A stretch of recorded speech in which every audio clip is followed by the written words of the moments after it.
नमस्कार. Challengers अकॅडमीच्या YouTube प्लॅटफॉर्मवर तुम्हा सर्वांचं स्वागत आहे. मी अजित चहाळ. गट क मुख्य परीक्षा 2022 या आगामी परीक्षेमधील अंकगणित आणि बुद्धिमापन या घटकांवरती जे संभाव्य प्रश्न आहेत त्यांची फास्ट ट्रॅक रिव्हिजन आज आपण या लेक्चरमध्ये करणार आहोत. गतवर्षीच्या प्रश्नपत्रिकांमधले काही प्रश्न आपण डोळ्यासमोर ठेवलेले आहेत आणि त्यामधले जे काही टॉपिक्स आहेत त्यामधल्या टॉपिकनुसार आपण काही क्वेश्चन्स अलाइन केलेले आहेत.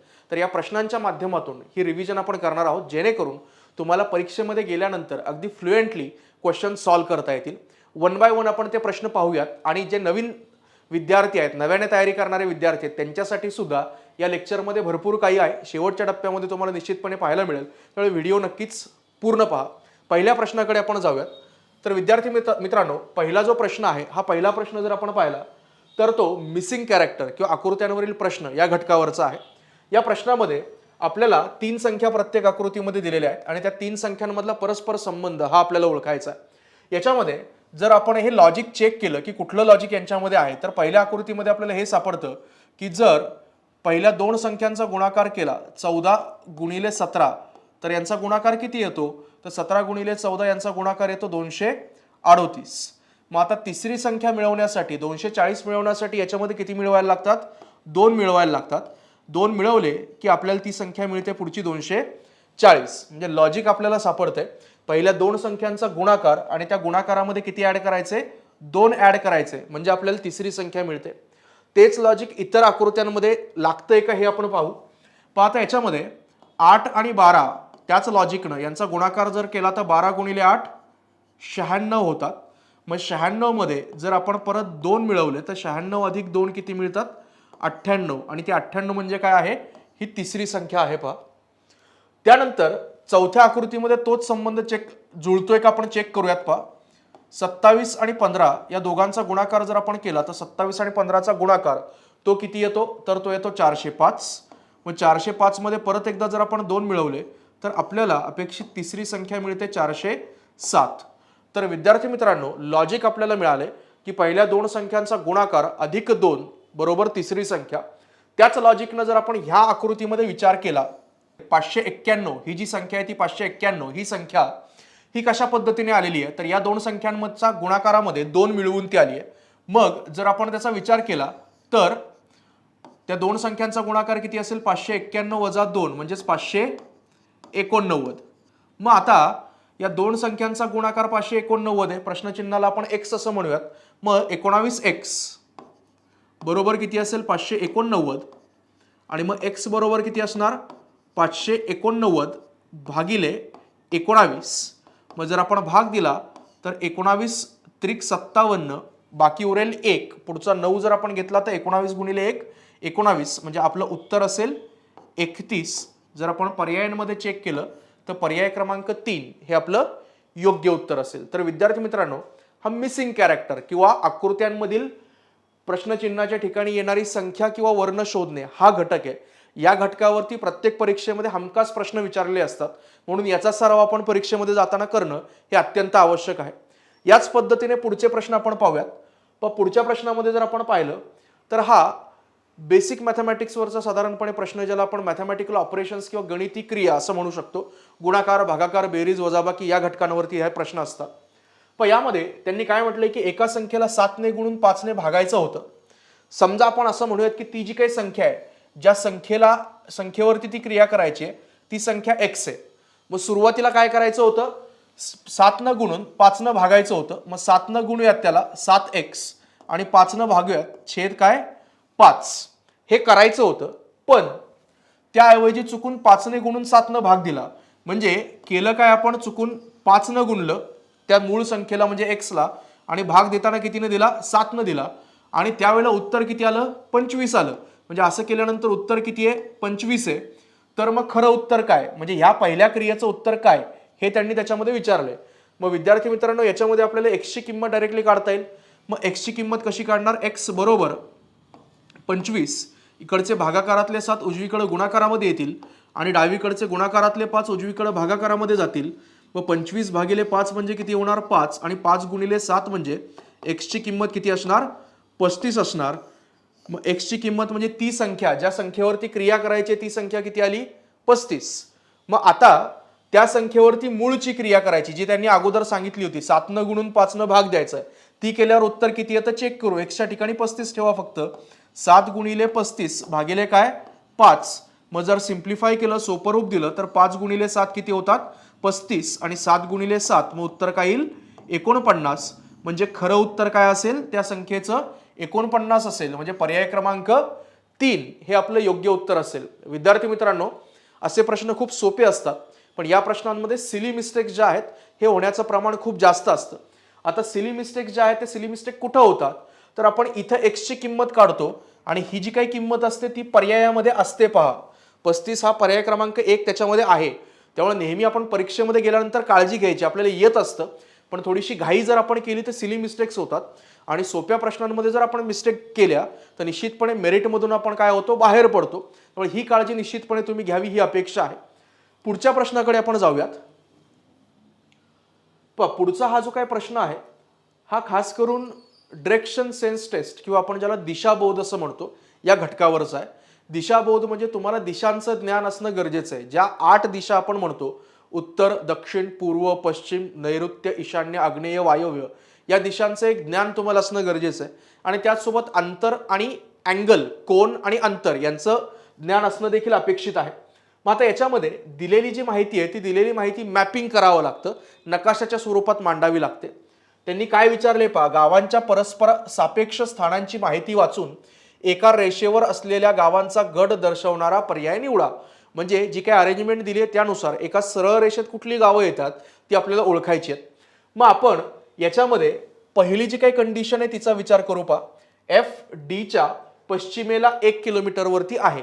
कागदावरती दिशा देताना आपण कशा देतो तर साधारणपणे अशा देतो पहा की वरची दिशा कुठली असते उत्तर, खालची दिशा असते दक्षिण, डावीकडची दिशा कुठली असते पश्चिम असते आणि उजवीकडची दिशा कुठली असते पूर्व असते. मग त्याच दृष्टिकोनातून मॅपिंग आपल्याला करायचंय. मग ते मॅपिंग करण्याचा प्रयत्न करू. FD च्या पश्चिमेला, आता समजा D इथं आहे, आपण असं कन्सिडर केलं की D हा इथं आहे. D ची पश्चिम म्हणजे कुठली डावी बाजू. मग डाव्या बाजूला कोण आहे F आहे 1 किलोमीटर अंतरावरती असं आपण म्हटलं. पहिली अरेंजमेंट झाली. मग आता दुसऱ्या ठिकाणी B आणि E, तिसऱ्या ठिकाणी A आणि E, तिसऱ्या ठिकाणी C आणि E यांचं रिलेशन आहे. आपण असा पॉईंट निवडायचा की ज्या पॉईंटमध्ये F किंवा D यांच्या संदर्भात माहिती दिलेली आहे, कारण त्या रेफरन्सनं प्लॉटिंग आपल्याला करता येतं. मग मधल्या 3 विधानांचा विचार न करता थेट चौथ्या विधानाचा करू का, कारण याच्यात परत एकदा D हा कॉमन पॉईंट आपल्याला दिसतोय, त्यावरून प्लॉटिंग करणं आपल्याला सहज शक्य होतं. मग ह्या माहितीनुसार, शेवटच्या मुद्द्याच्या माहितीनुसार E D च्या दक्षिणेला 1 किलोमीटरवरती आहे. मग आता D ची दक्षिण म्हणजे कुठली खालची बाजू. मग D ची जी काही खालची बाजू आहे या खालच्या बाजूला कोण आहे E आहे 1 किलोमीटर अंतरावरती. मग आपण तो इथं प्लॉट केला. त्याच्यानंतर आता E च्या संदर्भातलं कुठलंही विधान असेल ते आपण त्याच्यामध्ये घेऊ शकतो. मग आता E च्या संदर्भातलं हे एक विधान आहे पहा, A E च्या उत्तरेला 2 किलोमीटर वरती आहे. E ची उत्तर म्हणजे कुठली वरती.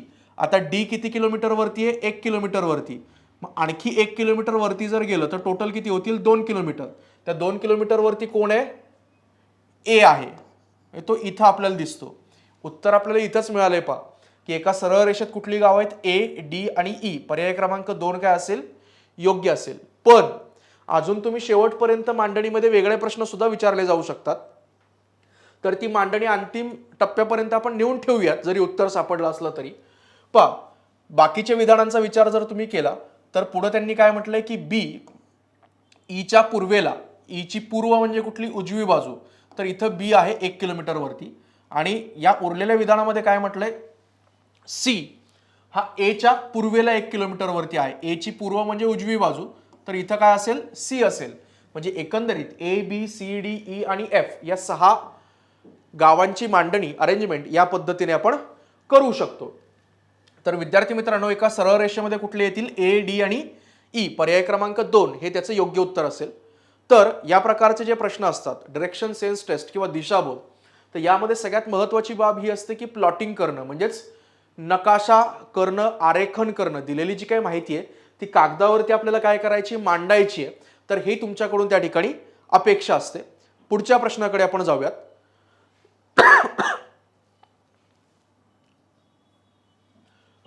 पुढच्या प्रश्नामध्ये हा जो प्रश्न आहे हा खास करून परत एकदा सांकेतिक भाषा किंवा कोड लँग्वेज या पॅटर्न मधला प्रश्न येतो किंवा त्याला मिसिंग कॅरेक्टर असं देखील आपण म्हणू शकतो. कारण यामध्ये सुद्धा जे काही नंबर्स आहेत त्या नंबर्सचं लॉजिक आहे, ते लॉजिक आयडेंटिफाय करायचे की 795 ला 58 असं म्हटलंय, 684 ला 44 असं म्हटलंय, मग 586च्या समोर कुठली संख्या येईल हे त्यांनी आपल्याला विचारलंय. मग आता याच्यामध्ये 1 बाय 1 जर आपण पाहिलं तर 795 आणि 58 याच्यातलं रिलेशन आपल्याला शोधायचं असतं. पहा आता ते जर 1 बाय 1 शोधण्याचा प्रयत्न केला तर इथं लिहितो पहा 795 बरोबर 58 असं म्हटलंय. मग काय केलं याच्यामध्ये ते जर व्यवस्थित पाहिलं तर पहिल्या दोन जे काही संख्या आहेत 7 आणि 9 यांचा गुणाकार केलाय आणि येणाऱ्या गुणाकारामधून ही 5 ही संख्या काय केली आहे, वजा केली आहे. म्हणजे ते व्यवस्थित चेक करा. 7 गुणिले 9 किती येतात, 63, आणि त्याच्यातून जर 5 वजा केले तर 63 वजा 5 किती होतात, 58. दुसऱ्या संख्येमध्ये 684 मध्ये पण तेच केलंय. पहा 684 मध्ये 6 गुणिले 8 वजा 4, मग 6 गुणिले 8 48, 48 वजा 4 किती येणार, 44. मग त्याच पद्धतीने 586चा विचार जर आपण केला तर 586 मध्ये आपण काय करणार, पहिल्या दोन संख्यांचा गुणाकार आणि तिसरी संख्या त्याच्यातून मायनस करणार. 5 गुणिले 8 काय येणार, 40, आणि 40 मधून जर आपण 6 वजा केले तर उत्तर आपलं काय येईल, 34.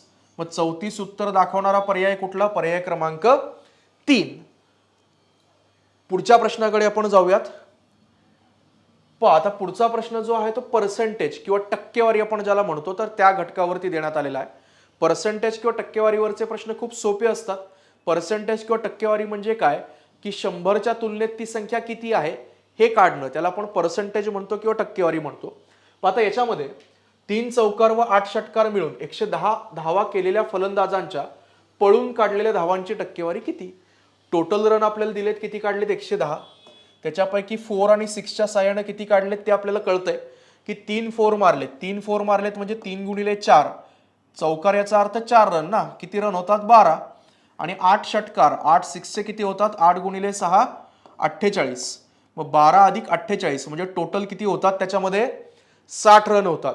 एकूण धावा किती काढलेल्या आहेत, 110. मग 110 पैकी जर 60 धावा चौकार आणि षटकारांच्या आहेत, 4 आणि 6च्या आहेत, तर पळून काढलेल्या ज्या काही धावा असतील त्या पळून काढलेल्या धावा किती असतील, 50.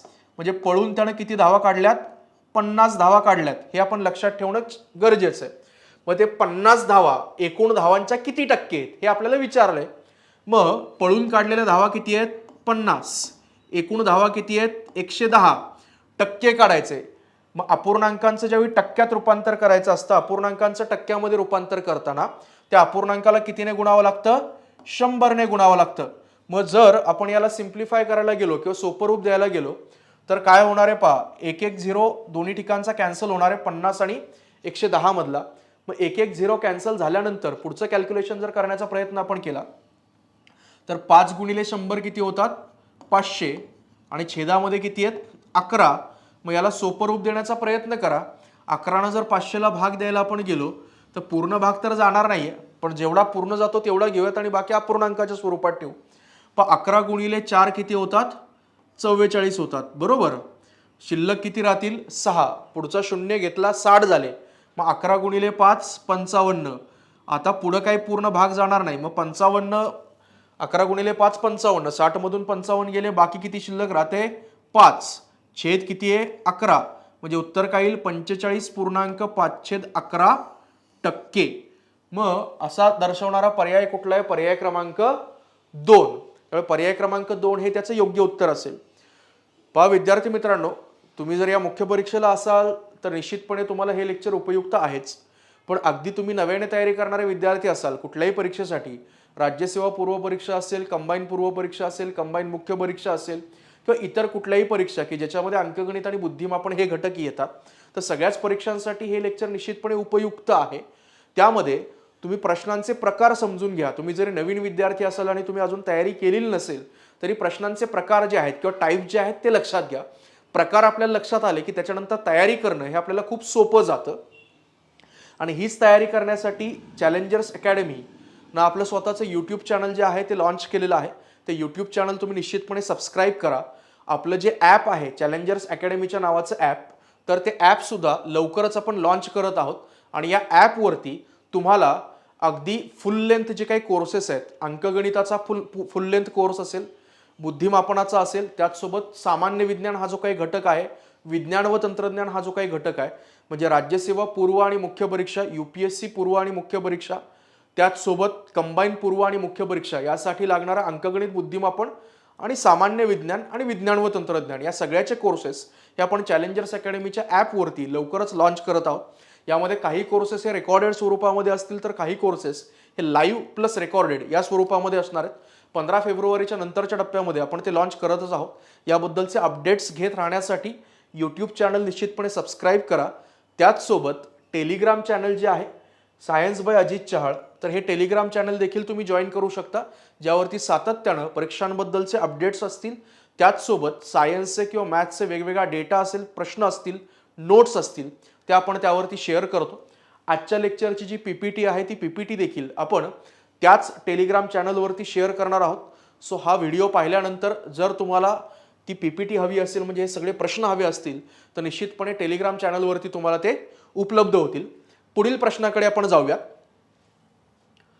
A आणि B यांच्या वयाचं गुणोत्तर 2:5 आहे. त्यांच्या वयाची बेरीज 63 असल्यास A चे वय काय? आता हा जो काही प्रश्न आहे तो गुणोत्तर व प्रमाण, रेशो अँड प्रपोर्शन या घटकावरती विचारला गेलेला आहे. गुणोत्तर आणि प्रमाण यामध्ये ज्यावेळी गुणोत्तर दिलेलं असतं, त्या गुणोत्तराला सारख्याच संख्येने गुणलं असतं, मूळ संख्या आपल्याला मिळते. पण कुठल्या संख्येने गुणायचं हे आपल्याला माहीत नसल्या कारणानं सुरुवातीला ती संख्या आपण कुठली कन्सिडर करतो? x. म्हणजेच जर A आणि B यांचं गुणोत्तर 2:5 असेल, तर आपण डायरेक्टली A चं वय ठरवू शकतो आणि B चं वय ठरवू शकतो. कसं? तर A चं वय असेल 2x, x न गुणायचं, दोघांना सारख्याच संख्येने गुणतोय, आणि B चं वय किती असेल? 5x.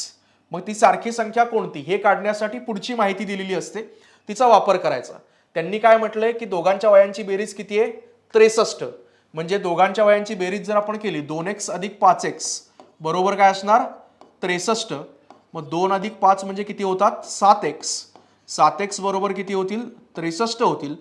x बरोबर किती होतील? 63 भागिले 7 म्हणजेच 9 होतील. मग x ची किंमत आपल्याला मिळाली. x ची किंमत किती आली? 9 आली. त्यांनी काय विचारलंय की A चं वय काय? मग A चं वय किती आपण म्हटलं इथं पहा, चेक करा. A चं वय किती? 2x.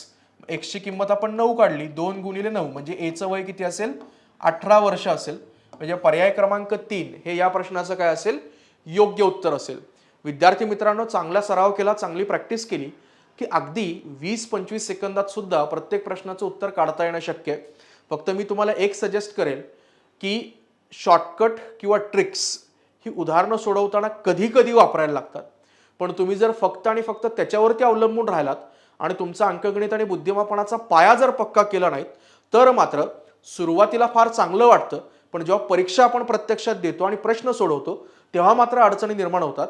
एक लक्षात घ्या, कायम ही बाब लक्षात ठेवा की शॉर्टकट किंवा ट्रिक्स ह्या उपयुक्त आहेत, पण त्या योग्य प्रमाणात आणि योग्य वेळी वापरल्या तर.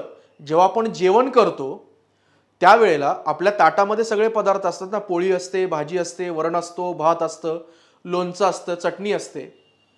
प्रमुख आहारामध्ये आपण भाजी, चपाती, वरण, भात हा प्रमुख आहार म्हणून पाहतो, आणि चवीसाठी आपण फक्त काहीतरी एक चटकदार पदार्थ असावा म्हणून लोणचं किंवा चटणी आपण त्याच्यामध्ये खातो. नुसतं लोणच्याचं जेवण जर तुम्हाला दिलं, नुसती चटणीच जर तुम्हाला फक्त खायला दिली की तेवढीच खा, तर तुम्हाला जेवता येईल का हो? नाही येणार ना, त्रास होईल आपल्याला. का? कारण लोणच्याचा किंवा चटणीचा रोल हा तेवढ्या पुरता आहे, माफक आहे. तसाच शॉर्टकट, ट्रिक्स ह्या ज्या काही बाबी आहेत यांचा वापर हा माफक आहे, ठराविक ठिकाणीच आहे, योग्य वेळेलाच तो करावा लागतो. तुम्ही प्रत्येकच उदाहरणाचा शॉर्टकट लक्षात ठेवायला लागलात तर तुम्हाला 1000 शॉर्टकट लक्षात ठेवायला लागतील. 1000 शॉर्टकट लक्षात ठेवण्याच्या नादामध्ये मूळ विषय तुमचा बाजूला राहील. त्यामुळे निश्चितपणे आपल्याला काय करायचंय हे नेहमी डोक्यात ठेवा.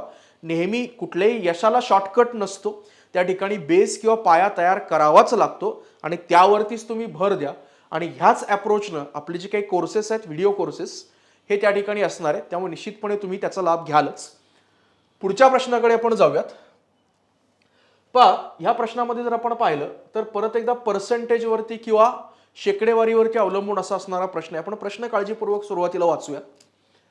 बँकेशी केलेल्या करारानुसार एका व्यवसाय करणाऱ्या स्त्रीला व्याजरहित कर्जाचे परतावे समान रकमांच्या काही हप्त्यात करायचे आहेत. 18 हप्ते दिल्यानंतर स्वतः 60% रक्कम फेडली आहे असे तिच्या लक्षात आले. करारात ठरलेली हप्त्यांची संख्या निवडा. आता व्याजरहित आहे हे आपण लक्षात घ्या की कुठलेही व्याज त्या ठिकाणी नाहीये, म्हणजे जेवढं काही कर्ज दिले ते इक्वल अमाऊंट्स मध्ये ते काय करणार आहेत, परतफेड करणार आहेत. मग इक्वल अमाऊंट्स मध्ये देणार आहेत, म्हणजे साधारणपणे जर आपण जेवढे हप्ते करूयात त्या प्रत्येक हप्त्यामध्ये ठराविक तेवढीच रक्कम जाणार आहे. हे 100% हप्ते इक्वल टू 100% रक्कम, म्हणजे हप्त्यांचं प्रमाण आणि रकमेचं प्रमाण हे सेम असणार आहे. 50% हप्ते भरले तर 50% रक्कम काय होणार आहे, फेडली जाणार आहे. हे लक्षात घ्या. मग आता त्यांनी काय म्हटलंय, 18 हप्ते दिल्यानंतर 60% रक्कम फेडली, तर करारात किती हप्ते ठरले होते, म्हणजे याचा अर्थ 18 हप्ते म्हणजे किती टक्के हप्ते आहेत, 60% हप्ते आहेत ना. आपण असं म्हणूयात की एकूण करारात ठरलेल्या हप्त्यांची संख्या किती आहे, एकूण हप्ते x आहेत. मग 18 हप्ते म्हणजे किती आहेत, त्या संपूर्ण संख्येच्या किती, 60% आहेत. कशाच्या, त्या एक्सच्या एकूण हप्त्यांच्या. मग टक्के म्हणजे छेद काय असतो, 100 असतो. सो 18 बरोबर 60/100 गुणिले x, बरोबर. मग आता 0 0 कॅन्सल होतील, इकडचे जे काही 10 आहेत छेदातले ते अंशामध्ये येतील. 18 गुणिले 10 अंशातले 6 छेदामध्ये येतील, बरोबर x. मग ते जर आपण सिम्प्लिफाय केलं तर 6×18 आणि 3 गुणिले 10 बरोबर काय होतील, 30 होतील. याचाच अर्थ x ची किंमत किती येईल, 30 येईल. म्हणजे एकूण हप्ते तुमचे किती असतील, 30 हप्ते असतील. पर्याय क्रमांक 3 हे त्या ठिकाणी काय असेल, योग्य उत्तर असेल. पुढील प्रश्नाकडे आपण जाऊया. पुढच्या प्रश्नामध्ये आता बेसिक कॅल्क्युलेशन्स आहेत की तुम्हाला कॉमन संख्यांना भाग देता येतो का, एकाच संख्येने भाग जातोय त्या संख्यांना हे ओळखता येतं का, ह्या जनरल सेन्सवरती, जनरल मॅथमॅटिकल सेन्स आपण ज्याला म्हणतो त्यावरती आधारित तो प्रश्न आहे. पुन्हा एकदा आपण त्याला मॅथमॅटिकल ऑपरेशन किंवा गणिती क्रिया असं म्हणू शकतो. मग आता यामध्ये आपण प्रश्न वाचूयात. प्रश्न वाचल्यानंतर आपल्याला त्याचं उत्तर जे आहे ते लगेच लक्षात येईल. आणि फक्त ऑप्शन्स तुम्ही पाहिले तरी सुद्धा तुम्हाला एलिमिनेशन टेक्निकनं 2 ऑप्शन्स तर लगेच कॅन्सल करता येतील. ओके, आता प्रश्न वाचूयात.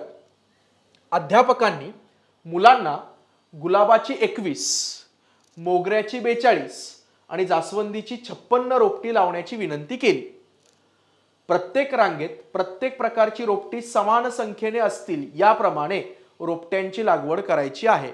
म्हणजे प्रत्येक रांगेत जी काही रोपटी लावणार आहोत त्यामध्ये गुलाबाची प्रत्येक रांगेत सेम पाहिजेत, मोगऱ्याची प्रत्येक रांगेत सेम पाहिजेत, जास्वंदाची सुद्धा प्रत्येक रांगेत सेम फुलं पाहिजेत. मग असं सेम फुलं कधी येऊ शकतील, ज्या वेळेला दिलेल्या फुलांची जी काही संख्या 21, 42 आणि 56 समान कधी राहू शकतात, या तिघांनाही ज्या कॉमन संख्येने भाग जातो किंवा जात असेल तेवढीच संख्या काय असू शकते, समान असू शकते ना. म्हणजे उदाहरणार्थ 21, 42 आणि 56 यांना कॉमन कुठल्या संख्येने भाग जातो अशी एक कुठली तरी संख्या जर शोधायची झाली तर कुठली आहे, 7 ने जातो ना, की 7 त्रिक 21, 7 गुणिले 6 42, 7 गुणिले 8 56. 7 वगळता इतर कुठल्याही संख्येने भाग जात नाही तिघांना एकत्रित 21, 42 आणि 56. म्हणजे जर आपण 7 ओळी केल्या, बरोबर, 7 ओळी केल्या तर जास्वंदाची 7 त्रिक 21 म्हणजे 3 फुलं प्रत्येक ओळीत असतील, मोगऱ्याची 7 सख 42 प्रत्येक ओळीत 6 फुलं असतील आणि जास्वंदीची 7 गुणिले 8 56 म्हणजे प्रत्येक ओळीत 8 फुलं असतील. म्हणजे प्रत्येक ओळीत त्या त्या प्रकारची फुलं कशी असतील, समान असतील. मग आता वरील अटींच्या संदर्भात चुकीचे विधान निवडा. हे फार महत्वाचं असतं. चुकीचं विचारलंय की बरोबर विचारलंय. सिली मिस्टेक्स होताना त्या ठिकाणी मोठ्या प्रमाणात होतात. मग आता पर्याय क्रमांक 1 मध्ये दिलेल्या अटींनुसार फक्त 7 ओळी असणे शक्य आहे, बरोबर आहे का? बरोबर आहे. आपण सुरुवातीलाच म्हटलं फक्त कशाने भाग जातो, 7 ने भाग जातो. म्हणजे किती ओळी होऊ शकतात, 7च ओळी होऊ शकतात. दुसरा, जर अध्यापकांनी जास्वंदीची 7 रोपटी अधिक दिली, जास्वंदीची म्हणजे इथं या 56 मध्ये आणखी 7 दिली तर दिलेल्या अटीचे समाधान करणाऱ्या 3 ओळी करता येणं शक्य आहे. शक्य आहे का पहा. 56 आणि 7 किती होतात, 63. मग सगळ्यांना 3 ने भाग जातो का बघा. 21 ला जातो 3 न, 42 ला जातो, 63 ला पण 3 ने भाग जातो. मग प्रत्येकाला 3 न जात असल्यामुळं 3 ओळी करता येणं काय शक्य आहे. म्हणजे पहिलं विधानही सत्य आहे, दुसरं विधान सुद्धा सत्य आहे. आपल्याला कसं पाहिजे, चुकीचं पाहिजे. बरोबर. आता तिसरं आणि चौथं विधान जर तुम्ही वाचलं तर कॉन्ट्राडिक्टरी. कॉन्ट्राडिक्टरी म्हणजे कसं आहे, परस्पर विरुद्ध आहे. परस्पर विरुद्ध म्हणजे कसं, तर ते जर तुम्ही व्यवस्थित पाहिलं तर जर अध्यापकांनी जास्वंदीची 7 रोपटी कमी दिली तर दिलेल्या अटीचे समाधान करणाऱ्या 7 ओळी करणे शक्य नाही. आणि चौथ्या पर्यायात दिलंय की अटीचे समाधान करणाऱ्या 7 ओळी करणं शक्य आहे. म्हणजे एकच स्टेटमेंट आहे आणि नाही. म्हणजे आपल्याला फक्त एवढं लगेच कळून जातं की उत्तर दोघांपैकी एकच आहे. कारण एका ठिकाणी आहे म्हटलंय आणि दुसऱ्या ठिकाणी नाही म्हटलंय. म्हणजे दोघांपैकी एकच खरं असणार आहे, दुसरं काय असणार आहे, चुकीचं असणार आहे. चुकीचं कुठलं ते आपल्याला शोधायचं आहे. पहा, तिसऱ्या विधानाकडे आपण जाऊ. जर अध्यापकांनी जास्वंदीची 7 रोपटी कमी केली तर दिलेल्या अटीचे समाधान करणाऱ्या 7 ओळी करणे शक्य नाही. आता जास्वंदीची 7 रोपटी कमी केली, जास्वंदीचे आहेत किती, 56 आहेत ना, बरोबर. मग आता 56 पैकी 7 कमी केले म्हणजे किती होतील, 49 होतील. मग त्यांनी काय म्हटलंय की 7 कमी केल्यानंतर 7 ओळी करणं शक्य नाही. नाहीये का शक्य, शक्य आहे ना. 21 ला 7 ने भाग जातो, 42 ला 7 ने जातो, 49 ला पण 7 ने भाग जातो. म्हणजे 7 ओळी करणं काय आहे, शक्य आहे.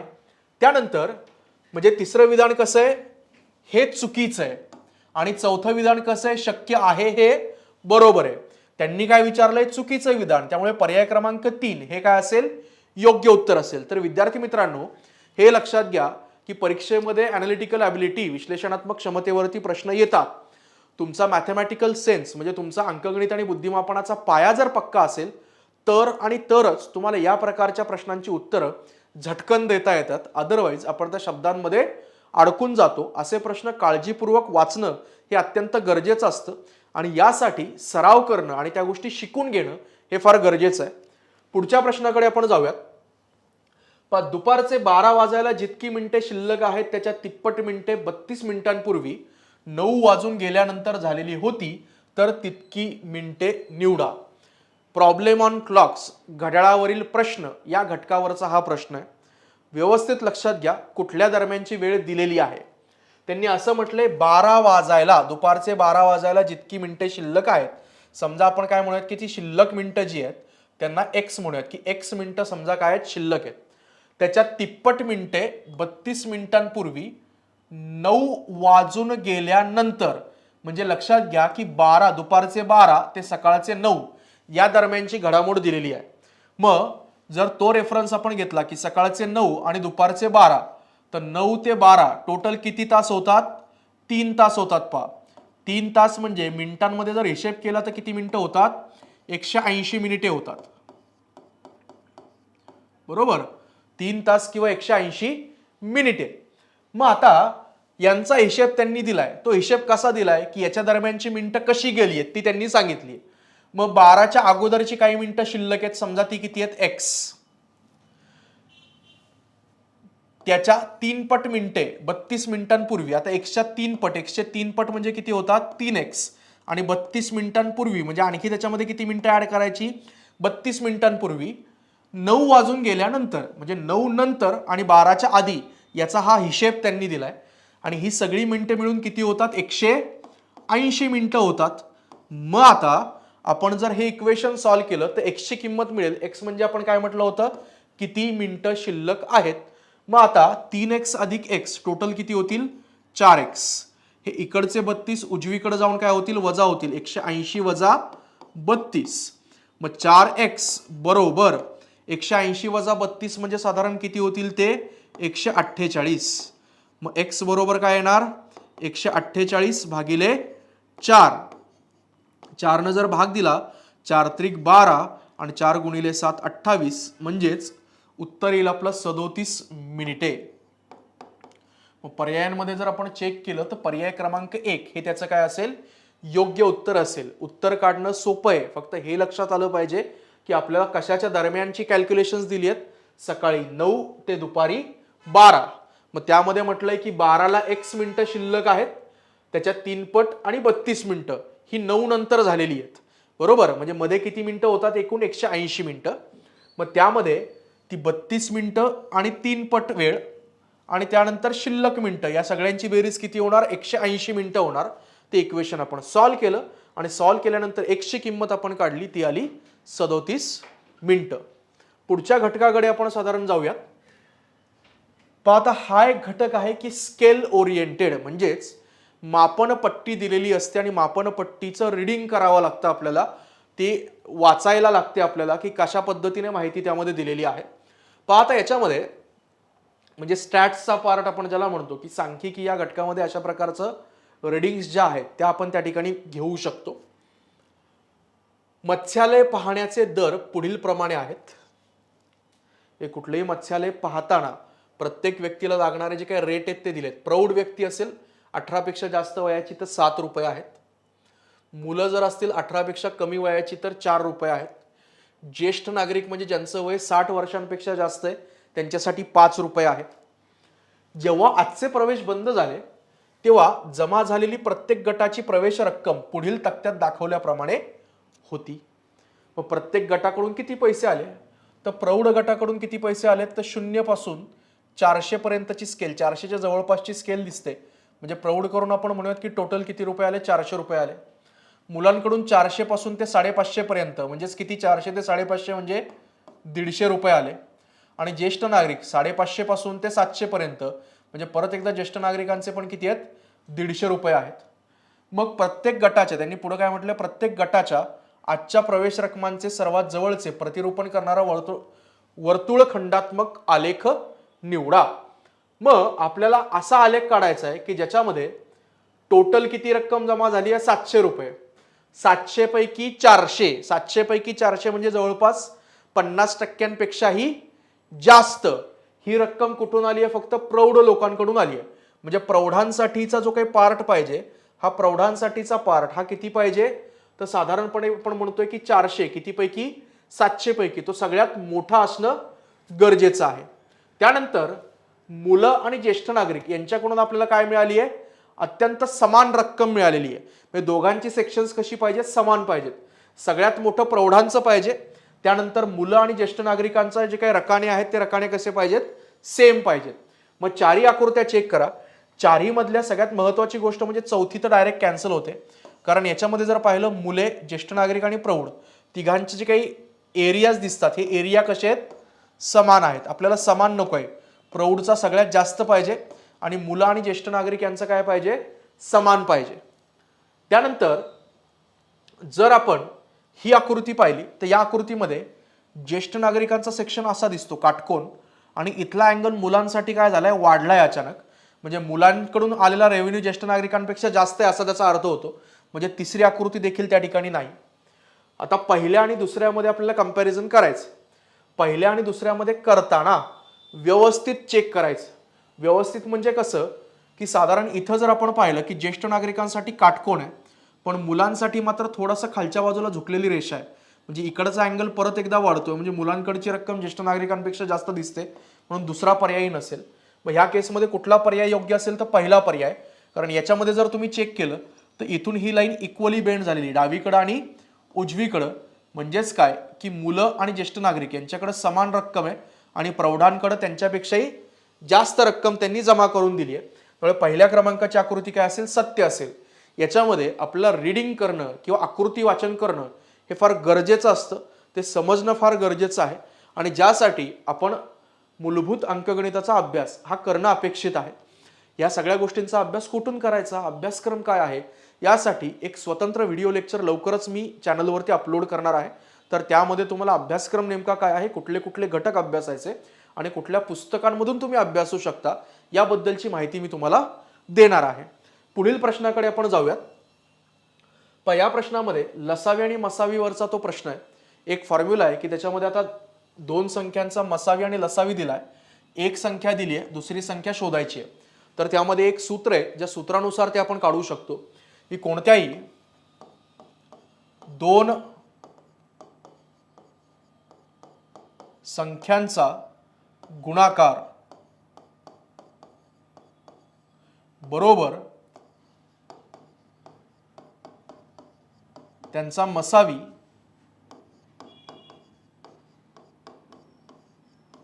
गुणिले त्यांचा लसावी. मग आता त्या दोन संख्यांपैकी एक 216 आहे, दुसरी समजा x आहे. मग आपण सॉल्व्ह करूयात की 216 गुणिले x बरोबर मसावी किती दिलाय 72 आणि लसावी किती दिलाय 432. मग x बरोबर काय असेल, इकडचे गुणाकारातले 216 उजवीकडे भागाकारामध्ये जातील. मग 72 गुणिले 432 भागिले 216.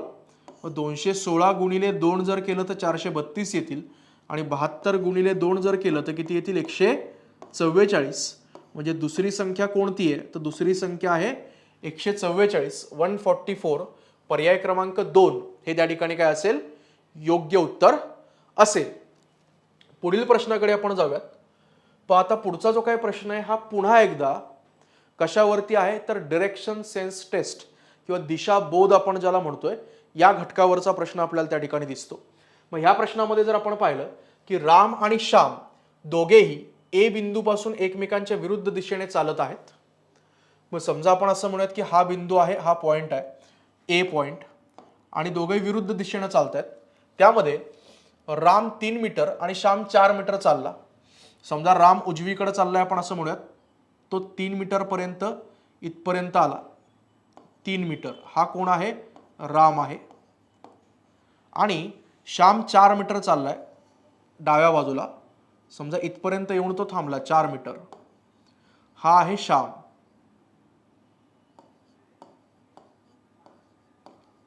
बरोबर. मग आता पुढे त्यांनी काय म्हटलंय, आता रामचं जे काही तोंड आहे ते उजव्या बाजूला आहे आणि श्यामचा जो काही चेहरा आहे तो डाव्या बाजूला आहे. उजवा आणि डावा आपल्याला कळेल.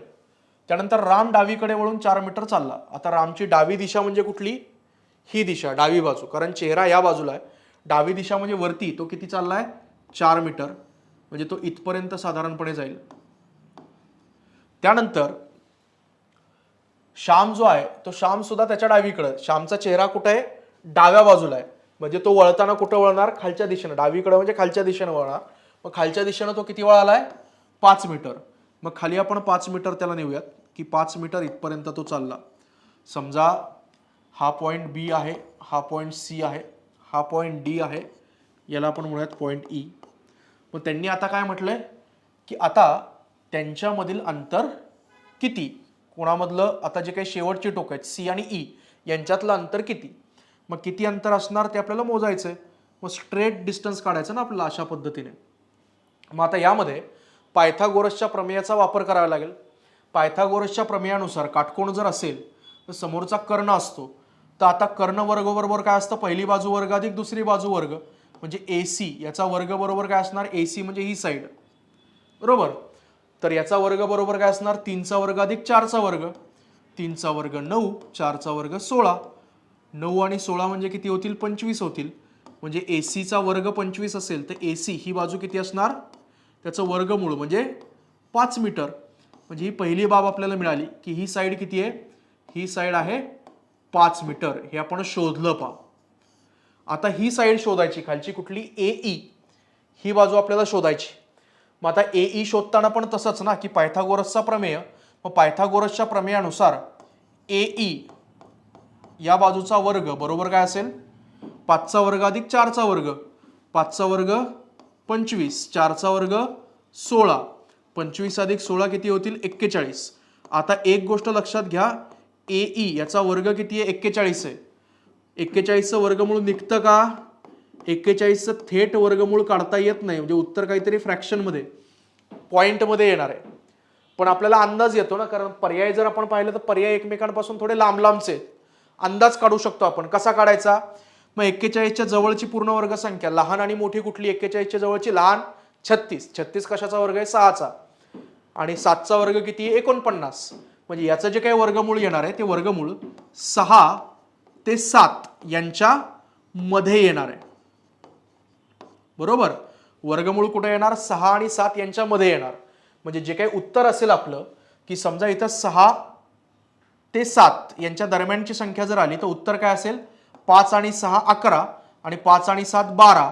म्हणजे टोटल जी काही साईज असेल किंवा टोटल जे काही अंतर असेल हे अंतर किती असणार आपलं, 5 अधिक 6 किंवा 7. म्हणजे 5 आणि 6 केलं तर 11 आणि 5 आणि 7 केलं तर 12. म्हणजे 11 आणि 12 यांच्या मध्ये काहीतरी असणार. मग 11 आणि 12च्या मध्ये असणारा एखादा पर्याय आपल्याला दिसतोय का? तर पर्याय क्रमांक 4 11.40 म्हणजे ते आपलं काय असेल? उत्तर असेल. जरी तुम्हाला एक्झॅक्टली एक वर्गमुळात 41 ची किंमत नाही काढता आली तरी अप्रॉक्सिमेशनने तुम्ही उत्तर काय करू शकता? काढू शकता. पण या परीक्षांमध्ये कॅल्क्युलेशन करणं किंवा आकडेमोड करणं ही महत्वाची बाब नसून हे क्वेश्चन क्ल्यू बेस्ड असतात. तुम्हाला क्ल्यू मिळाला, एकदा तुम्ही प्रॅक्टिसमध्ये आलात, तुम्ही सराव करायला लागलात की तुम्हाला हमखास उत्तरं बरोबर येतात. कुठलाही प्रश्न पहिल्यांदा सोडवत असताना कदाचित थोडी अडचण वाटू शकते, पण ज्यावेळी रिपीटेडली आपण त्या गोष्टी करतो, पुन्हा पुन्हा आपण त्या गोष्टी करतो, त्यानंतर मात्र खूप फ्लुएंटली आपल्याला गणितं सोडवता येतात.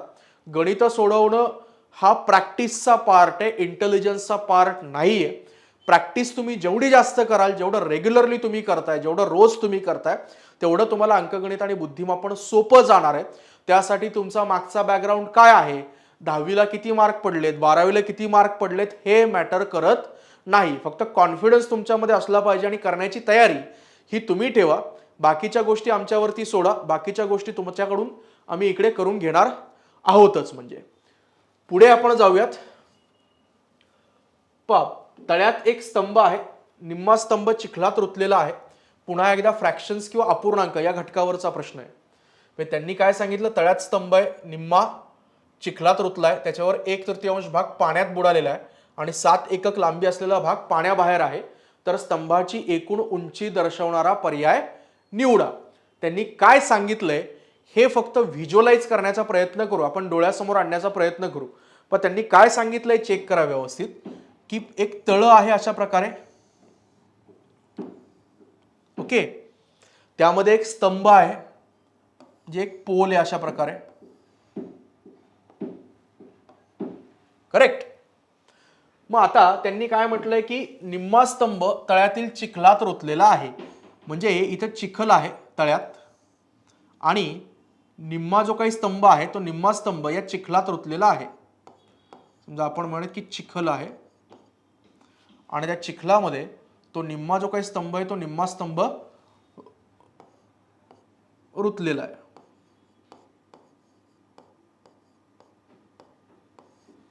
निम्मा म्हणजे किती? आपण म्हणूयात की एकूण स्तंभाची उंची किती? x.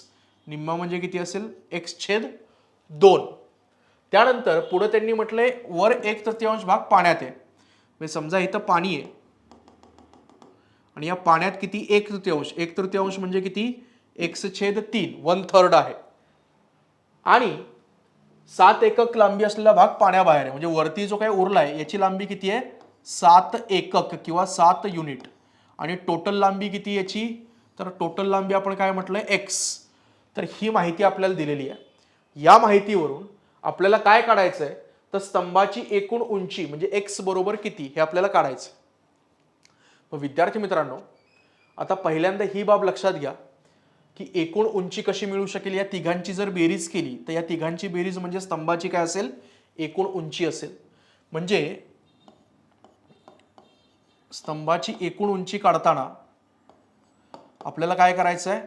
चिखलात रुतलेला भाग किती आहे? x/2 तो घ्यायचा आहे,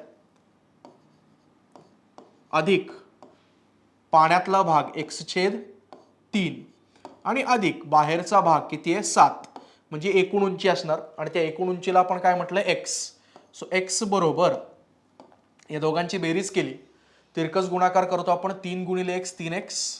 अपूर्णांकांची बेरीज करताना 2 × x 2x आणि छेदामध्ये दोन्ही छेदांचा गुणाकार 3 × 2 किती होतात? 6 अधिक 7 पुढं तसेच. मग 3 आणि 2 म्हणजे किती होतील? 5x/6 अधिक 7. डावीकडे x तसेच असतील. ओके. आता पुढं जर आपण साधारणपणे पाहिलं तर पुढं पाहताना इकडं आपण पाहूयात सेपरेटली. सॉल्व करताना आता x ही जी काही साईड आहे 5x/6 ही डाव्या बाजूला आपण घेतोय. मग आता 5x/6 हे डाव्या बाजूला आपल्याला घ्यायचे आहेत, माफ करा. x तसेच आहेत, डाव्या बाजूला 5x/6 आहे, त्यांना काय होतील? मायनस होतील. x - 5x/6 बरोबर काय येईल? 7 येईल. मग परत एकदा अपूर्णांकांची वजाबाकी करताना काय करायचं? तिरकस गुणाकार. 6 × x किती होतील? 6x. एक्सच्या छेदात काहीच नाही म्हणजे काय असेल, 1 असेल. 1 गुणिले 5x किती येतील, 5x, आणि छेदामध्ये दोन्ही छेदांचा गुणाकार 6 बरोबर 7. मग 6x वजा 5x म्हणजे काय येणार, x येणार. छेदातले 6 इकडे अंशामध्ये जातील, 7 गुणिले 6. 7 गुणिले 6 म्हणजे उत्तर काय असेल, 42 एकक. म्हणजेच त्या स्तंभाची उंची किती असेल, 42 युनिट्स. म्हणजे पर्याय क्रमांक 1 हे त्या ठिकाणी काय असेल, योग्य उत्तर असेल. व्यवस्थित लक्षात घ्या, आपल्याला स्तंभाची विभागणी दिलेली आहे की चिखलात किती भाग आहे, निम्मा भाग आहे. पाण्यात किती भाग आहे, 1/3 भाग आहे. आणि पाण्याच्या बाहेर किती शिल्लक आहे, 7 एकक शिल्लक आहे. तर स्तंभाची एकूण उंची किती, मग एकूण उंची आपण काय म्हटलं, x आहे. आणि त्यानुसार मग इक्वेशन आपण पुढचं सॉल्व केलं आणि इक्वेशन सॉल्व केल्यानंतर मग आपल्याला उत्तर मिळालं किती, 42 एकक. पुढील प्रश्नाकडे आपण जाऊयात. आता हा जो काही प्रश्न आहे तो विधान निष्कर्ष, स्टेटमेंट कन्क्ल्युजन या घटकावरचा आहे. तर्कशास्त्र या घटकावरचा तो प्रश्न आहे. मग तर्कशास्त्रामध्ये विधान निष्कर्ष, विधान गृहीतके, विधान कार्यवाही अशा प्रकारचे वेगवेगळे घटक येतात. त्यासाठी मी म्हटल्याप्रमाणे एक स्वतंत्र व्हिडिओ तुमच्यासाठी बनवेलच. त्यानंतर मग आता याच्यामध्ये जर आपण पाहिलं, काही पेन्सिली बंदुका आहेत. मग काही पेन्सिली बंदुका आहेत, समजा पेन्सिलीसाठी असं वर्तुळ वेन डायग्रामचा वापर आपण करतो. या पेन्सिली काय आहेत, बंदुका आहेत. बंदुकीसाठी आपण गन म्हणून जी घेऊयात किंवा मराठीतच ठेवूयात की बंदूक बी आपण म्हणूयात, सोपं आपल्यासाठी लक्षात ठेवण्यासाठी. मग आता याच्यामध्ये पुढचं जे काही स्टेटमेंट दिलंय, काही बंदुका पेने आहेत.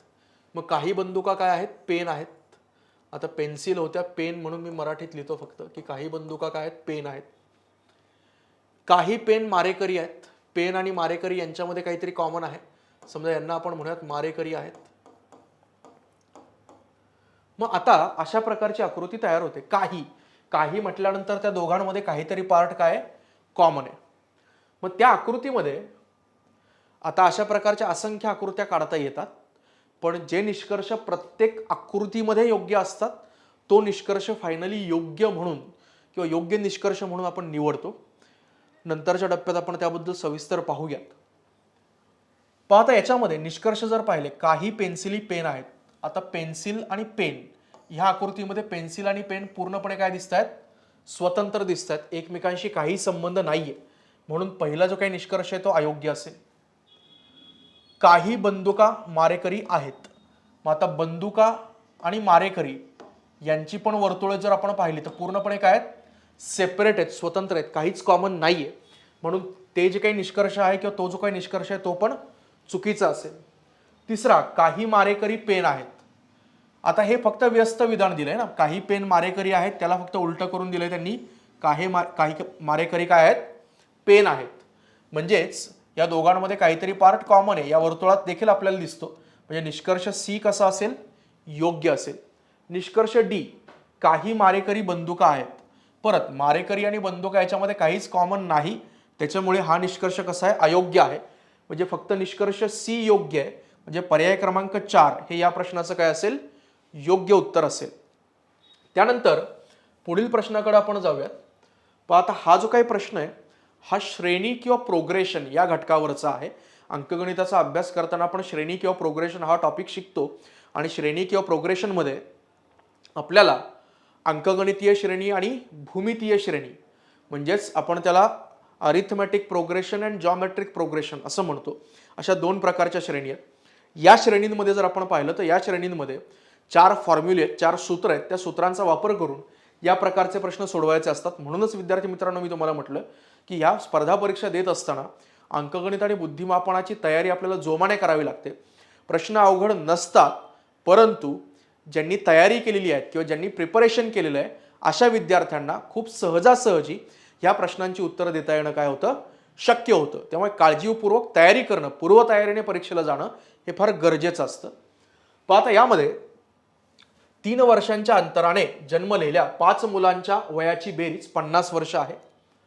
तर सर्वात लहान मुलाचे वय निवडा. म्हणजे प्रत्येक 2 मुलं जी आहेत त्यांच्यामध्ये किती वर्षांचा गॅप आहे, 3 वर्षांचा आहे. आता अशी जी काही श्रेणी असते की ज्याच्यामध्ये फरक समान असतो, तर फरक समान असल्यानंतर किंवा डिफरन्स सेम असल्यानंतर अशा प्रकारच्या श्रेणीला अंकगणितीय श्रेणी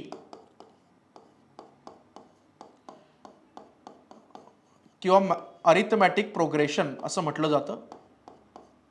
मग आता अंकगणितीय श्रेणी म्हणजे कशी, की उदाहरणार्थ बाबा असं आहे 3 आहे, 6, 9, 12, 15 अशा पद्धतीने असते बा. 3, 6, 9, 12, 15 म्हणजे याच्यात प्रत्येक ठिकाणी जर पाहिलं तर प्रत्येक ठिकाणी डिफरन्स किंवा फरक कसा आहे, समान आहे ना, की प्रत्येक ठिकाणी फरक किती आहे, 3 आहे. फरक समान असेल तर त्याला आपण काय म्हणतो, अंकगणितीय श्रेणी. तर ही ती संकल्पना आहे. या अंकगणितीय श्रेणीमध्ये जो फरक असतो, समान फरक, त्या समान फरकाला डी असं म्हटलं जातं. जे पहिलं पद असतं मालिकेतलं त्याला ए असं म्हटलं जातं. जे शेवटचं पद असतं मालिकेतलं त्याला टी एन, एनथ टर्म असं म्हटलं जातं, की शेवटचं कुठलं तरी पद आहे. आणि एन याचा अर्थ असतो पदांचा क्रमांक, किती पद त्या मालिकेत आहेत त्याला एन असं म्हटलं जातं. मग यानुसार आपल्याकडे एक सूत्र आहे की इथं बेरीज दिली आहे. अशा मालिकेतल्या अंकगणितीय श्रेणीमधल्या सर्व पदांची बेरीज जर करायची असेल तर त्यासाठी एक सूत्र असतं. ते सूत्र असं असतं पहा, S N sum of N terms is equal to N by 2 N छेद 2 ब्रॅकेटमध्ये 2a अधिक एन वजा 1 गुणिले डी. मग आता यामध्ये जर आपण पाहिलं तर यामध्ये एन बाय 2, एन म्हणजे काय, पदांची संख्या. आता याच्यामध्ये 5 मुलं म्हटलेत, 5 मुलं म्हणून एन बरोबर काय 5 असेल. 3 वर्षांच्या अंतराने समान फरक डी बरोबर काय असेल 3 असेल. बेरीज 50 वर्ष आहे म्हणजे सगळ्या पदांची, पाचही पदांची बेरीज किती आहे 50 आहे. ही माहिती आपल्याला दिली. आपल्याला काढायचंय काय, सर्वात लहान मुलाचे वय म्हणजे त्या मालिकेतलं पहिलं जे काही पद आहे ते पहिलं पद ए ज्याला आपण म्हणतो त्याचं वय किती, ए बरोबर किती हे काढायचंय. मग ती माहिती आपण ठेवूयात. पहा सर्व पदांची बेरीज किती आहे 50 आहे. एन बरोबर किती आहे 5, एकूण 5 मुलं आहेत छेद 2. ए आपल्याला काढायचा आहे तो तसाच ठेवला 2a प्लस 5 वजा 1 म्हणजे किती येणार 4. फरक किती आहे, डिफरन्स प्रत्येक पदातला 3 वर्षांचं अंतर आहे 3, बरोबर. हे 5/2 आपण डावीकडे आणू शकतो. पहा 50 छेदातले 2 अंशात जातील, अंशातले 5 छेदात जातील, बरोबर. 2a अधिक किती होणार 4 त्रिक 12. मग याला जर सिंप्लिफाय केलं तर 5 गुणिले 10 50, 10 गुणिले 2 20, इकडचे प्लस 12 इकडे येऊन काय होतील मायनस 12 होतील, बरोबर 2a. येते लक्षात. मग त्यानंतर 20 वजा 12 इकडे लिहितो पहा, 20 वजा 12 म्हणजे किती होतील 8, बरोबर 2a. मग a बरोबर किती होतील 8/2 म्हणजेच 4. म्हणजेच पहिला जो काही मुलगा असेल त्या पहिल्या मुलाचं वय किती असेल 4 वर्ष असेल. त्यामुळे पर्याय क्रमांक 2 हे त्याचं योग्य उत्तर असेल. तर विद्यार्थी मित्रांनो, इकडे आपण ते एक्सप्लेनेशन फक्त पाहिलं की अंकगणितीय श्रेणी म्हणजे काय आणि उदाहरणाचं एक्सप्लेनेशन इकडे आपण साधारणपणे पाहिलंय. एक लक्षात घ्या की फॉर्म्युला बेस्ड गणित आहेत. यामध्ये तुम्हाला सूत्र माहिती असेल तर गणिताचं उत्तर अगदी सहजासहजी येणार आहे. पण ती सूत्र तुम्हाला माहिती करून घ्यायला लागतील. 4 सूत्र आहेत, अंकगणितीय श्रेणीची 2 आणि भूमितीय श्रेणीची 2. आपला जो व्हिडिओ कोर्स आहे त्यामध्ये आपण तो घटक जो आहे तो घटक देखील त्यामध्ये कव्हर केलेला आहे. त्यानंतर पुढे आपण जाऊयात पुढच्या प्रश्नाकडे. आलेख किंवा आपण ज्याला ग्राफ असं साधारणपणे म्हणतो, त्या आलेखावरचा किंवा ग्राफवरचा तो प्रश्न आहे की यामध्ये रीडिंग करणं, स्टॅटिस्टिक्स किंवा सांख्यिकी ज्याचा उल्लेख आता नवीन अभ्यासक्रमामध्ये सेपरेटली दिसतो, परंतु स्टॅटिस्टिक्स किंवा सांख्यिकी हा भाग पूर्वी देखील विचारला जायचा. फक्त तो कशा स्वरूपात होता, थोडासा हिडन स्वरूपात होता. आता त्यांनी स्पष्टपणे त्या गोष्टीचा उल्लेख केला. पुढील आलेख एका विक्रेय वस्तूच्या मासिक किमती दाखवतो. म्हणजे एका वस्तूची काहीतरी विक्री आपण करतोय आणि प्रत्येक महिन्यामध्ये ती विकल्यानंतर किती पैसे आपल्याला मिळत आहेत हे आपल्याला त्या ठिकाणी कळतंय. दाखवलेल्या माहितीचा उपयोग करून पर्यायांमधलं चुकीचं विधान निवडा. मग आता ही माहिती आपल्याकडे आहे की रुपयांमध्ये किंमत आहे त्या वस्तूंची. सप्टेंबर, ऑक्टोबर, नोव्हेंबर, डिसेंबर, जानेवारी, फेब्रुवारी या महिन्यांमध्ये किती साधारणपणे सेल झालाय किंवा किती रुपये किंमत आहे त्या वस्तूची हे त्यांनी त्याच्यात दाखवलंय. की वस्तूची किंमत त्या महिन्यांनुसार बदललेली दिसते. मग आपण 1 बाय 1 चेक करू, ऑप्शन कडूनच जावं लागतं यामध्ये. मग पहिला पर्याय जर पाहिला की ऑक्टोबर नोव्हेंबर दरम्यान विक्रिय वस्तूच्या किमतीत सर्वात जास्त बदल झाला. ऑक्टोबर नोव्हेंबर म्हणजे इथे आणि इथे.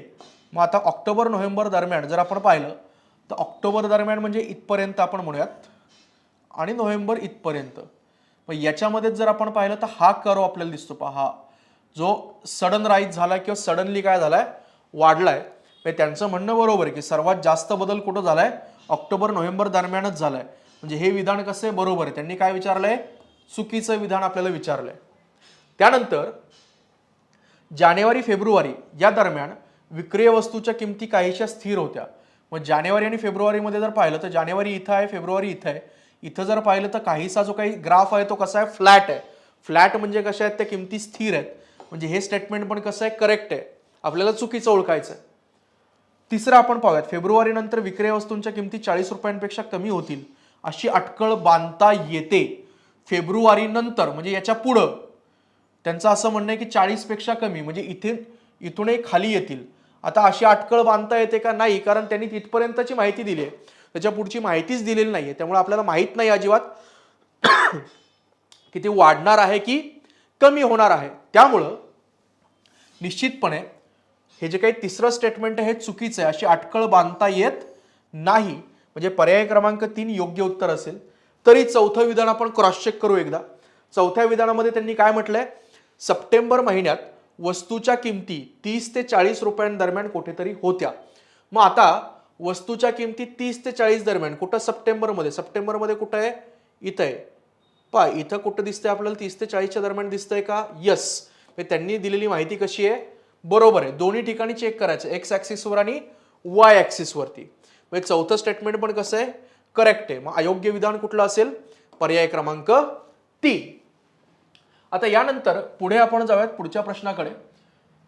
पण आता हा जो काही प्रश्न आहे हा ब्लड रिलेशन्स म्हणजे आपण ज्याला म्हणतो नातेसंबंध या घटकांवरचा आहे. नातेसंबंध किंवा ब्लड रिलेशन याचा विचार जर आपण केला तर यामध्ये गुंतागुंतीची नात्यांसंबंधातली माहिती दिलेली असते आणि या माहितीवरून आपल्याला दिलेल्या प्रश्नाचं उत्तर शोधायचं असतं, रिलेशन शोधायचं असतं. मग याच्यामध्ये फक्त मांडणी सुटसुटीत करणं, किती सुटसुटीत मांडणी करता याच्यावरती डिपेंड असतं. तुम्ही जर खूप विचार जेवढा गुंतागुंतीचा कराल तेवढा प्रश्न गुंतत जातो, जेवढा सोपा विचार कराल तेवढ्या सोप्या पद्धतीने आपल्याला सोडवता येतो. प्रश्न पाहू आपण. पी ही एनची पत्नी असून एस ही पीची नणंद आहे. आता पी ही एनची पत्नी, मग आपण इथं लिहूयात पहा, पी आणि एन. तर एन हा पती आहे आणि पी ही पत्नी आहे, ठीक आहे, ची वाईफ आहे. त्यानंतर एस ही पीची नणंद आहे. एस ही पीची नणंद म्हणजे कोण असते हो, पतीची बहीण असते. म्हणजे साधारणपणे एस ही या एनची काय असेल, बहीण असेल. ही कोण आहे, पत्नी आहे. त्यानंतर आर हा पीचा मुलगा आहे. पीचा म्हणजे एनचा पण तो काय असणार, मुलगाच असणार, आर. पुढे काय म्हटलंय, टी हा एनचा मुलगा. आता एनचा मुलगा म्हणजे तो पीचा पण असणारच आहे. म्हणजे परत एकदा टी कोण असणार, आरचा भाऊ असणार, कारण हे दोन्ही पी आणि एनची काय आहेत, मुलं आहेत. म्हणजे ते दोघंही काय आहेत, भाऊ आहेत. तर एस हिचे टीशी असणारे नाते काय, मग एसचं टीशी असणारं नातं काय असणार आहे ते व्यवस्थित चेक करा. काय नातं असेल बरं, व्यवस्थित पहा की वडिलांची बहीण काय असते, कोण असते, आत्या असते ना. की टीचे वडील कोण आहेत, एन, आणि एनची बहीण कोण आहे, एस आहे. वडिलांची बहीण काय असते, आत्या असते. त्यामुळे पर्याय क्रमांक 2 हे त्या ठिकाणी काय असेल, योग्य उत्तर असेल. पुढच्या प्रश्नाकडे आपण जाऊयात. सांकेतिक भाषा किंवा कोड लँग्वेज या घटकावरचा हा प्रश्न आहे. कोड लँग्वेजमध्ये किंवा सांकेतिक भाषेमध्ये जर आपण विचार केला तर आपल्याला दिलेले कोड लक्षात घ्यायचे असतात आणि त्याच्यानुसार विचारलेला कोड डिकोड करायचा असतो. 1 बाय 1 आपण पाहूयात. दिलेली माहिती सविस्तर समजण्यासाठी खाली फक्त आपण लिहूयात एकदा. 725 साठी *@ इथं लिहितो पहा सेपरेटली. 725 त्यासाठी काय आहे, *@ आणि हॅश असा सिंबल वापरलाय. 534 साठी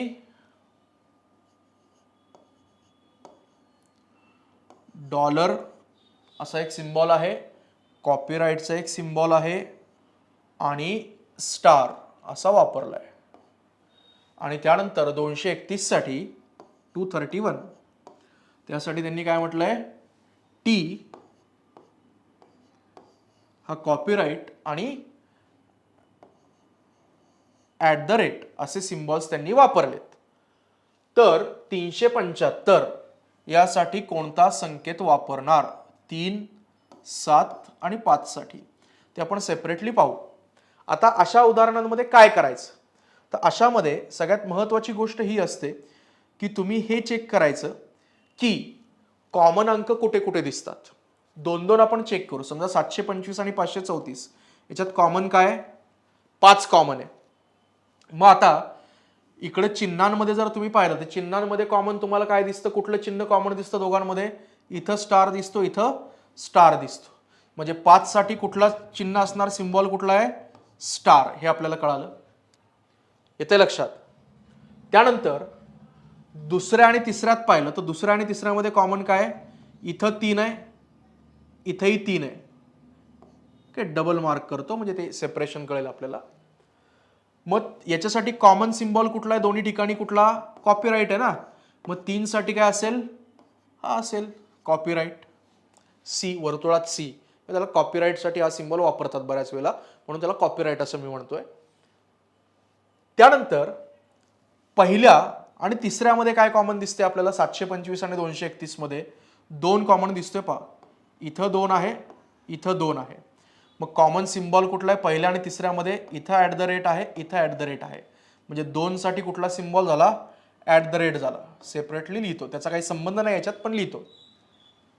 मग आता उरलेल्या संख्या विचारात घ्या. आपल्याला कुठला पाहिजे? आणखी 7चा पाहिजे.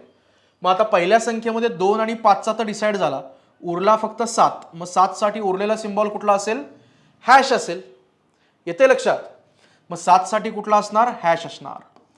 आता व्यवस्थित लक्षात घ्या, अरेंजमेंट कशी केली. 7, 2, 5. 7 साठीचा सिम्बॉल हॅश, 2 साठीचा इथं लक्षात घ्या, हा इथं लिहिलाय.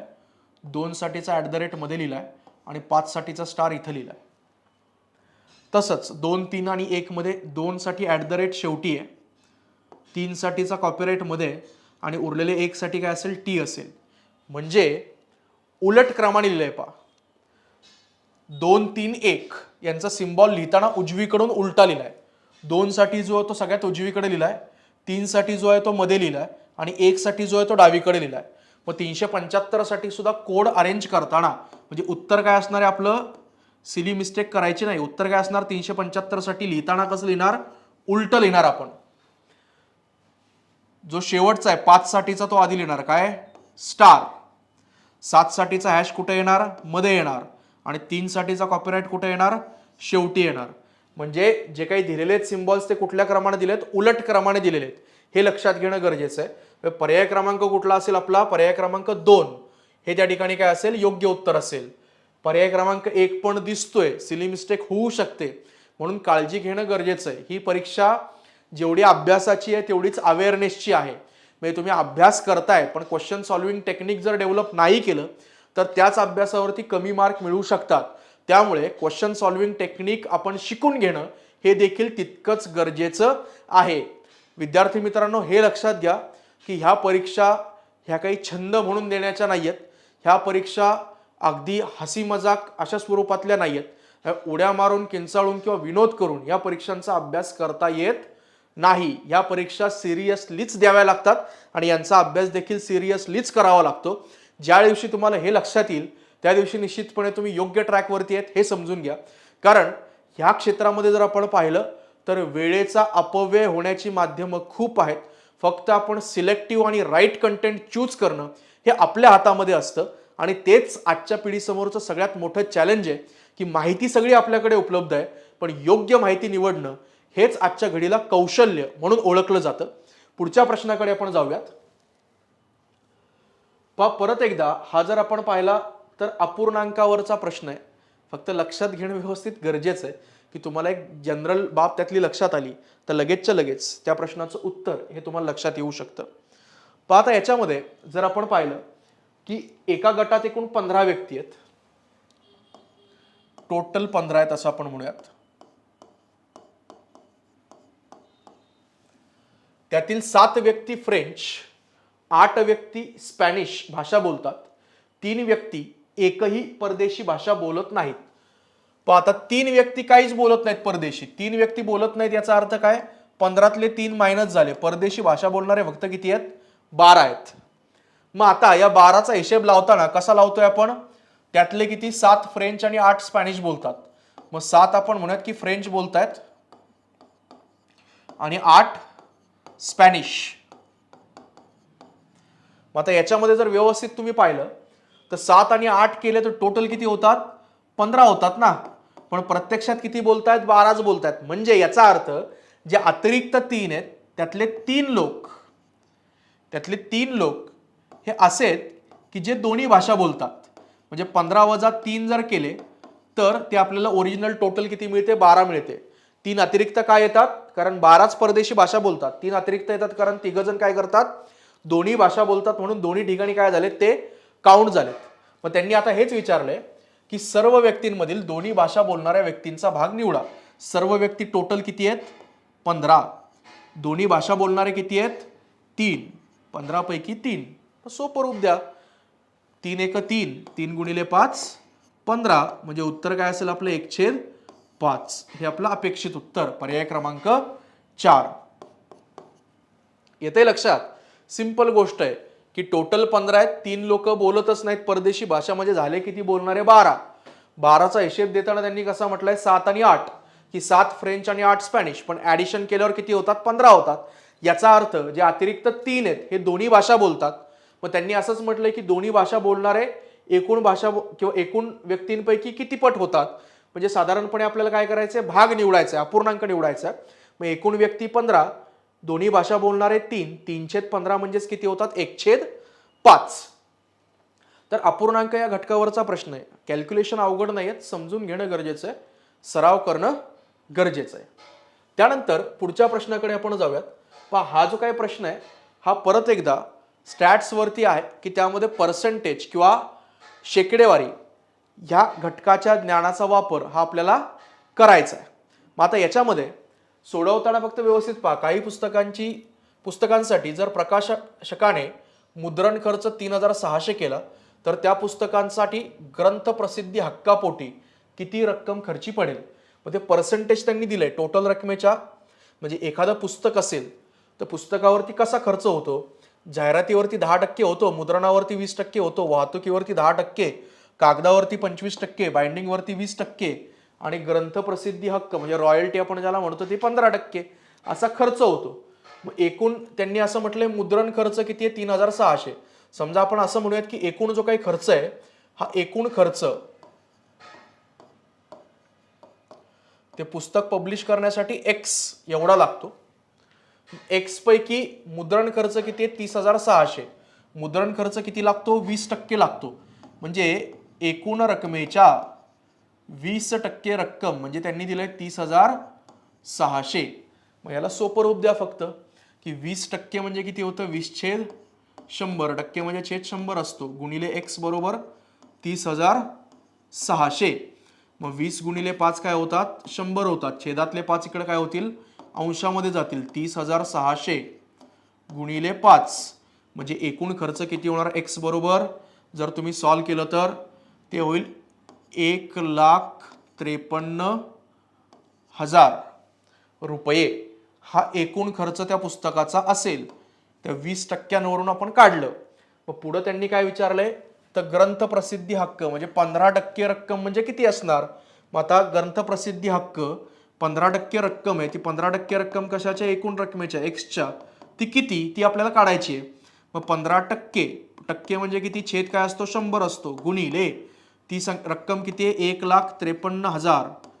मग इकडचे 2 शून्य कॅन्सल होतील, इकडचे 2 शून्य कॅन्सल होतील. जर तुम्ही गुणाकार केला तर 15 गुणिले 1530 आपण मल्टिप्लाय करूयात. 15 गुणिले 0 0, 15 त्रिक 45, हातचे येतील 4, 15 पाचे 75, 75 आणि 4 79, हातचे येतील 7, 15 एक 15, 15 आणि 7 किती होतील, 22. 22,950. पर्याय क्रमांक 3 हे त्या ठिकाणी काय असेल, उत्तर असेल. मग विद्यार्थी मित्रांनो, हा जो काही प्रश्न आहे तो प्रश्न साधारणपणे होता त्या पर्सेंटेजवरचा. तर साधारण मी तुम्हाला म्हटल्याप्रमाणे अभ्यासक्रम जो आहे अंकगणित आणि बुद्धिमापनाचा, या अभ्यासक्रमावरती मी स्वतंत्र लेक्चर त्या ठिकाणी करणारच आहे. अंकगणित आहे, बुद्धिमापन आहे, बुद्धिमापनातले 3 घटक आहेत.